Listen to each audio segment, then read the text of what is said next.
Assalamualaikum warahmatullahi wabarakatuh.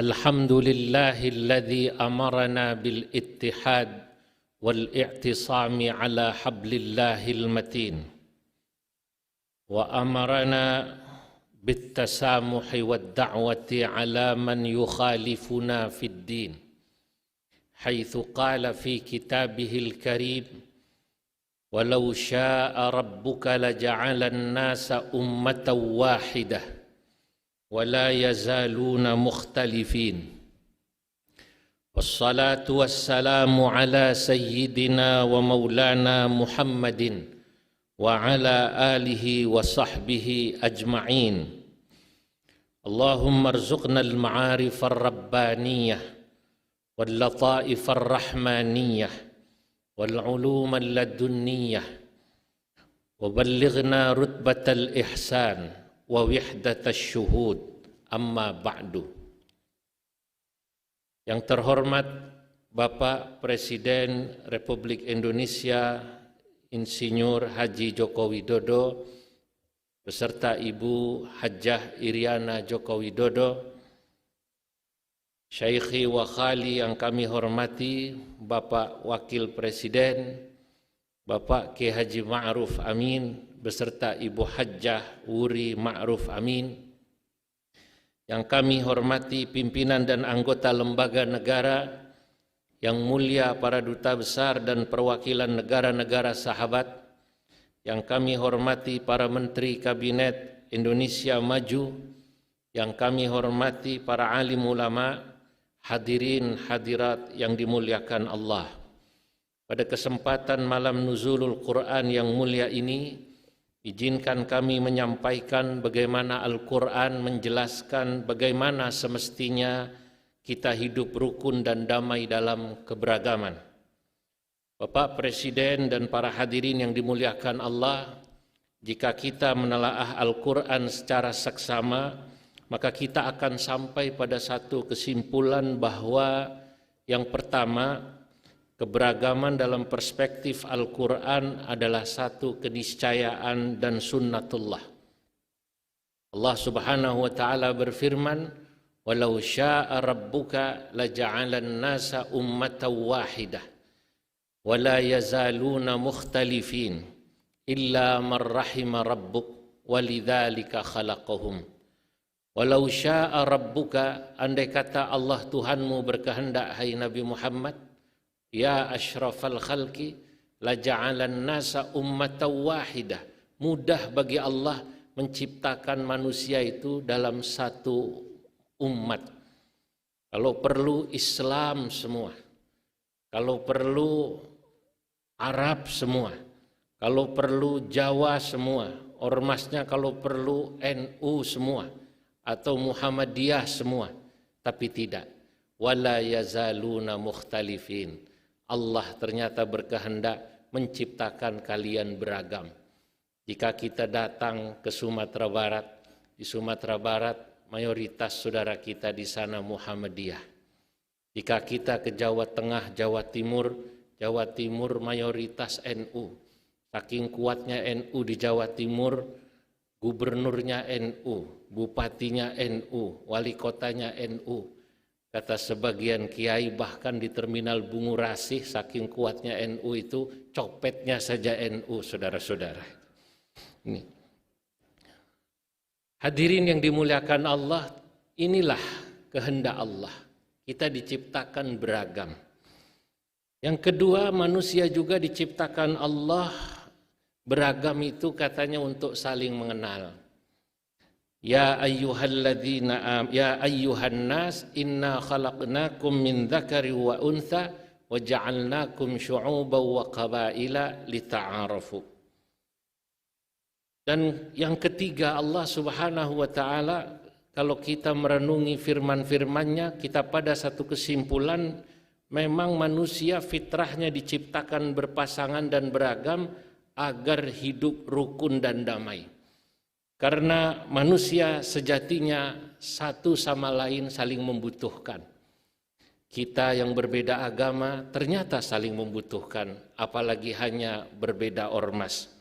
Seorang penyair Arab terkenal bernama Al-Ma'ri mengatakan, "An-nasu lin-nasi min badwin wa min wahadiratin ba'dun li ba'din wa illam yash'uru khadamu." Manusia itu satu sama lain saling membutuhkan, apakah dia yang dari desa maupun dari kota, walaupun seringkali manusia tidak menyadarinya. Seorang ulama tafsir terkemuka bernama Imam At-Tahir Ibnu Ashur dalam tafsirnya At-Tahrir wa Tanwir berkata, manusia akan hidup rukun dan damai jika dia atau mereka dijaga dari permusuhan dan kebencian, betapapun mereka berbeda. Dan jika manusia sudah dijaga dari kebencian dan permusuhan, kata Imam Tahir Ibnu Ashur, itu maknanya mereka mendapatkan rahmat dari Allah. Inilah makna dari firman Allah, illa marrahima rabbuk. Rahmat Allah itu penting. Dunia ini, hadirin yang dimuliakan Allah, akan penuh keindahan jika rahmat Allah sudah sampai kepada kita. Saya ingin menyampaikan sebuah syair dalam Bahar Basit, betapa indahnya dunia jika dipenuhi dengan rahmat Allah dan kasih sayang walaupun kita berbeda. Ma'afaral kauna basman sifhu bil hikami خيط فرقا بين الآنام بالنظام والخلف لا يعلو إن نعذر ونبتسم فنقطة الوحي في الحياة بالرحم. Dalam syair ini saya ingin menjelaskan bahwa dunia ini indah dan dipenuhi dengan senyuman jika kita mau merajut, menjahit perbedaan kita dengan penuh kasih sayang. Karena fanuqtatul wahyi fil hayati birrahami, inti daripada wahyu dan firman Allah adalah kasih sayang. Sama seperti inti kenapa Nabi Muhammad SAW diutus juga adalah karena kasih sayang. Bapak Presiden, para hadirin dan hadirat yang dimuliakan Allah. Tapi kasih sayang Allah ini tidak bisa kita hanya menunggunya datang. Dia harus kita raih dengan banyak membangun jembatan-jembatan sosial, yakni silaturahim dan dialog. Memperbanyak silaturahim, dialog, inilah salah satu cara kita menjemput rahmat Allah. Karena seringkali kurangnya silaturahim, inilah yang membuat kemudian keberagaman kita menjadi penghalang kita saling menyayangi. Guru daripada Jalaluddin Ar-Rumi bernama Syekh Syamsuddin At-Tibrizi dalam Al-Qawaidul Ishqil Arba'un, 40 kaedah cinta, ia mengatakan, yambutu mu'zamu masyakilil alam min akhta lughawiyah. Ternyata tumbuhnya kemuskilan-kemuskilan di dunia ini yang terbanyak min akhta lughawiyah, karena kita seringkali salah memahami ucapan dan bahasa orang yang berbeda dengan kita. Padahal jika kita bertemu, berdialog, maka di sana akan tumbuh kasih sayang di antara kita. Apalah lagi jika kita ingin mencoba memahami orang yang berbeda dari kita dengan banyak membaca dan mendengar apa alasan mereka berbeda. Alangkah indahnya nasihat seorang ulama besar dari Makkah bernama Sayyid Muhammad Alawi Al-Maliki, gurunya para ulama Indonesia pada masanya. Beliau mengatakan, ar-rajulu idza tasa'a ilmuhu ittasa'a sadruhu. Manusia itu, kata Sayyid Muhammad, idza tasa'a ilmuhu, jika ilmunya luas, jika wawasannya luas, jika literasinya banyak, ittasa'a sadruhu, maka akan luas hatinya, maka dia akan bijaksana. Dan jika dia sudah bijaksana, wa qalla inkaruhu 'alan nas, orang yang banyak ilmunya, banyak bacaannya, sedikit sekali dia akan ingkar kepada orang yang berbeda dengannya. Dalam bahasa lain saya ingin mengatakan, kullama zdadal mar'u minal ilmi, kullama zdada minal wasatiyah. Seseorang setiap kali ilmunya bertambah, kullama zdada minal wasatiyah, maka moderasi beragamanya akan bertambah.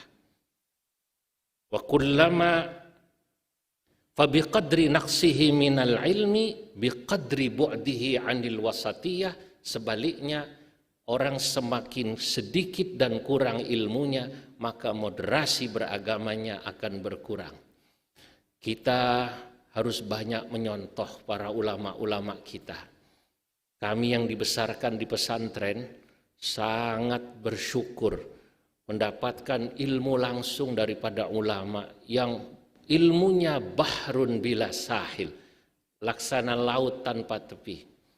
Kami tak bisa melupakan bagaimana bijaksananya seorang ulama yang tinggal di kota Rembang bernama Kiai Bishri Mustafa. Beliau tinggal di kota Rembang. Dari kota Rembang ke timur ada satu kecamatan bernama Lasem. Banyak saudara-saudara beretnis Tionghoa tinggal di kota Lasem. Tapi Kiai Bishri Mustafa ini karena keluasan ilmunya, beliau bisa hidup rukun dengan orang yang berbeda agama tanpa mengorbankan akidahnya. Beragama dengan tetap memegang teguh nilai-nilai kemanusiaan. Sebab ada orang yang beragama melupakan nilai-nilai kemanusiaan, atau ada juga orang yang mencoba memegang nilai-nilai kemanusiaan tapi dia meninggalkan prinsip-prinsip agamanya. Ini juga yang salah. Pak Kiai Bishri Mustafa tidak. Satu ketika datang seorang non-muslim dari etnis Tionghoa ke rumah beliau bercerita tentang ayahnya yang wafat. Pak Kiai, alangkah gembiranya saya jika Pak Kiai berkenan datang ke rumah saya, apalagi sembahyang di rumah saya. Pak Kiai Bishri Mustafa dengan keluasan ilmunya menjawab, baik, sebut saja namanya Acong, baik Cong, saya datang, saya akan sembahyang. Saudara-saudara para hadirin yang dimuliakan Allah, bayangkan jika Pak Kiai ini bacaannya kurang luas, mungkin beliau akan menjawab, tidak bisa. Kamu beda agama dengan saya. Lakum dinukum waliyadin. Tapi beliau tidak. Beliau bilang, saya akan datang. Karena beliau tahu bahwa bertakziah kepada orang yang berbeda agama tidak dilarang dalam agama kita. Bahkan dalam kitab-kitab fikih disunnahkan. Dan beliau datang bersama beberapa santrinya. Pak Kiai mengajak beberapa santrinya.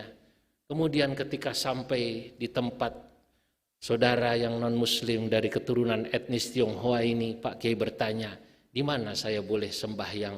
Lalu ditunjukkan satu tempat, Pak Kiai Bishri Mustafa lalu sembahyang di sana. Bukan sembahyang jenazah, bukan salat jenazah, tapi beliau pada saat itu salat zuhur berjamaah dengan santrinya.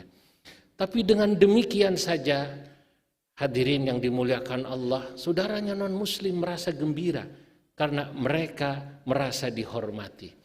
Inilah contoh bagaimana seseorang ketika semakin luas ilmunya, dia bisa hidup berdampingan tanpa harus memusuhi. Kami juga tak bisa melupakan bagaimana nasihatnya Kiai Sahal Mahfud, guru kami di pesantren. Pada saat beliau ditanya oleh muridnya, bolehkah kami membaca buku-buku, kitab-kitab yang ditulis oleh Al-Imam Ibnu Taimiyah? Imam Ibnu Taimiyah di kalangan pesantren, di kalangan NU tentu santri tahu. Seringkali mengkritik tradisi-tradisi pesantren, terutama ziarah kubur atau tawassul atau tabarrukan dengan orang-orang soleh. Jika Kiai Sahal Mahfud cara berfikirnya tidak luas, tidak moderat, pasti beliau akan mengatakan jangan kalian baca. Tapi Kiai Sahal Mahfud mengatakan, la mani'. Kenapa tidak? Khudh ma safa wada' ma kadar. Ambil yang jernih, bacalah. Kenapa? Sekali lagi, dengan banyak membaca, dengan wawasan yang luas, karena bersilaturahim bisa dengan fisik, bisa juga dengan membaca, apa-apa yang mereka tulis akan membuat kita saling menghargai. Al-Fakir, saya pribadi memiliki banyak pengalaman, alhamdulillah, dengan silaturahim ini bisa kumpul hidup rukun dengan saudara-saudara kami, baik yang berbeda agama atau satu agama berbeda ormas. Saya dibesarkan dalam tradisi NU, tapi lebih dari 17 tahun saya mengajar di masjid-masjid Muhammadiyah. Pertama kali diminta mengajar di Masjid Muhammadiyah, saya bertanya kepada saudara saya, pengurus Masjid Muhammadiyah. Karena di masjid itu jelas sekali prasastinya ditulis yang meresmikan Profesor Dr. Amin Rais, Ketua Umum Pengurus Muhammadiyah atau Ketua PP Muhammadiyah. Saya bertanya, kenapa Bapak mengundang saya mengajar di tempat ini? Apa Bapak tidak tahu siapa saya, latar belakang saya? Pengurus masjid itu bernama Haji Sofyan menjawab, kami tahu Pak Kiai, kalau Pak Kiai ini orang NU. Saya bilang, tahu dari mana saya orang NU? Kelihatan dari sarungnya, katanya gitu. Nah, saya bertanya waktu itu, kenapa Bapak pengurus Muhammadiyah, masjidnya Muhammadiyah mengundang saya sebagai orang NU di Masjid Muhammadiyah? Jawabannya sederhana dan luar biasa. Begini Pak Kiai, kami mengundang Pak Kiai sebagai tokoh NU mengajar di Masjid Muhammadiyah agar Pak Kiai menjelaskan apa dalil-dalil dari amalan-amalan yang selama ini dilaksanakan oleh orang NU. Ziarah kubur, tawassul, haul, dan lain-lain. Agar apa? Agar nanti orang Muhammadiyah tidak mudah menganggap NU sesat. Sebab boleh jadi jika yang mengajar orang Muhammadiyah, Ustadz Muhammadiyah, boleh jadi nanti orang Muhammadiyah taunya NU sesat. Dengan Bapak mengajar di sini, beritahu amalan NU ada dalilnya, insya Allah orang Muhammadiyah akan kemudian semakin faham. Semenjak itu saya berpikir, jika semacam ini, maka mestinya di NU juga, santri-santri NU harus juga sesekali mengundang tokoh-tokoh Muhammadiyah atau membaca buku-buku ulama-ulama Muhammadiyah, baik Buya Hamka, Kiai Ahmad Dahlan, dan lain-lain. Karena sejatinya Kiai Ahmad Dahlan maupun Kiai Hasyim Asy'ari ternyata murid dari ulama besar Indonesia, yakni Syekh Nawawi Al-Bantani. Dalam kitab yang kebetulan kami tulis, Tuhfatul Qasi Waddani, menjelaskan tentang biografi Syekh Nawawi Al-Bantani, saya katakan Kiai Ahmad Dahlan, Kiai Hasyim Asy'ari, dua-duanya menyebarkan faham Ahlus Sunnah wal Jamaah, dan kedua-duanya murid Syekh Nawawi Al-Bantani. Saya katakan di sana, Muhammadiyatun bidahlanan tashar wa nahdhatun bihashimin qad ishtahar. Muhammadiyah didirikan oleh murid Syekh Nawawi Al-Bantani bidahlana, bernama Syekh Ahmad Dahlan, intashara ay intashara far'uha, yang kemudian kita tahu cabangnya menyebar di mana-mana, sebagaimana wa nahdhatun, nahdhatul ulama bihashimin, didirikan oleh Kiai Hasyim Asy'ari, ishtahara ay ishtahara situha, menjadi terkenal organisasi ini seantero dunia, dan kedua-duanya adalah murid dari seorang ulama besar. Hadirin, bagi orang yang alim, maka tidak akan ada pernah bagi mereka keberagaman, perbedaan itu menjadi sekat untuk hidup rukun dan damai.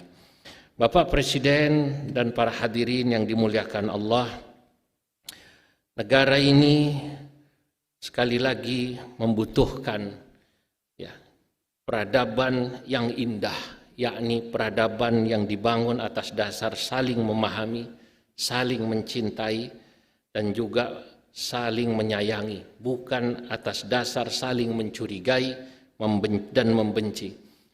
Fenomena Islamophobia pada satu sisi dan kafirfobia pada sisi lain harus dihilangkan dari negeri ini dan bahkan juga dari dunia ini. Karena hanya dengan menghilangkan rasa curiga di antara umat beragama, di antara sesama manusia, dan di antara pemeluk agama yang berbeda, negara dan bangsa yang berbeda akan hidup dalam kerukunan dan kedamaian yang hakiki. Bangsa ini memiliki sejarah panjang dalam kerukunan dan menghargai perbedaan, sampai-sampai beberapa ulama utusan dari Majelis Hukama'il Muslimin yang dipimpin oleh Syekh Ahmad Thayyib menyatakan saat ini ulama-ulama Timur Tengah bukan lagi waktunya mengajari bangsa Indonesia atas kerukunan dan toleransi, tapi kata mereka, kamilah ulama-ulama Timur Tengah yang harus menulis tentang bagaimana toleransi dan hidup rukun dipraktekkan dalam kehidupan masyarakat Indonesia yang majmuk dan beragam. Sebagai penutup, kami ingin berdoa dan mendoakan semoga Bapak Presiden dan Bapak Wakil Presiden diberikan kemudahan dan kekuatan oleh Allah Subhanahu wa Ta'ala, begitu juga para pemimpin negeri ini untuk membawa Indonesia menjadi negeri yang maju dalam keberagaman dan kerukunan warganya, sebagaimana harapan yang kami sampaikan dalam syair di bawah ini. Ata bihamdir rahmani qaidul mu'jabi ذا جوكوي عمار البلاد في الأغلب ما أحلى النائب في الفنون والآداب معروفون ينشر فوائد المذهب يا لمعات الخالق من نور المحجب فالحمد لله ذا المجمع بالرحاب يا ربنا اجمعنا في الحركات كالضرب في الدارين زلفانا بزمرة الذهب. Sekian, semoga bermanfaat. Wallahul muwaffiq ila aqwamit thariq. Wassalamualaikum warahmatullahi wabarakatuh.